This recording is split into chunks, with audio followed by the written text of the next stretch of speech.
Me 15 prill mbahet mbledhja konstituive e Kuvendit të Kosovës. Presidentja Vjosa Osmani e ka caktuar këtë datë pasi Kosova mbajti zgjedhjet e rregullta parlamentare me 9 shkurt. Profesori universitar Mazlum Baraliu thot për Kosova Press se në seancën konstituive të Kuvendit mund të ndodhin shumë gjëra të papritura dhe të paparashikuara. Ka shumë të papritura dhe të paparashikuara që mund të ndodhin.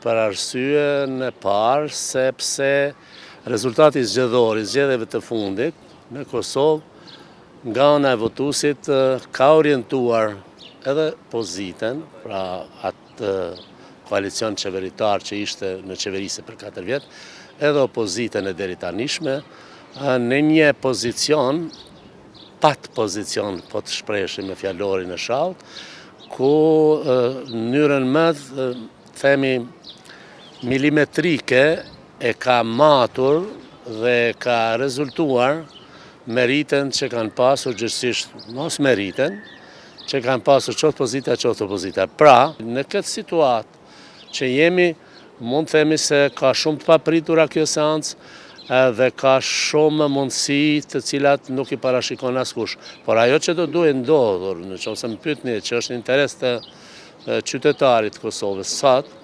është që subjektet politike, pozitë, opozitë, të gjitha bashkë, ato që kanë fituar vende në parlament i zhdasht, dhe ka kohë ende që të bashkohen dhe të bëjnë një qeverisje me bazë të gjerë, një qeverisje të unitetit. Ndërkohë, gjykata kushtetuese e Kosovës ka interpretuar se e drejta për të propozuar kryeparlamentarin i takon partisë së parë, por nuk e ka përcaktuar nëse kjo e drejtë mbetet e vlefshme nëse partia e parë nuk paraqet kandidatin e saj. Lëvizja e vetëvendosje kishte parlemuar se do të formojë e vetme qeverinë, por nën kryetari Glauka Konjuca ka pranuar më 8 prill se kjo është e pamundur pa koalicione qeverisëse.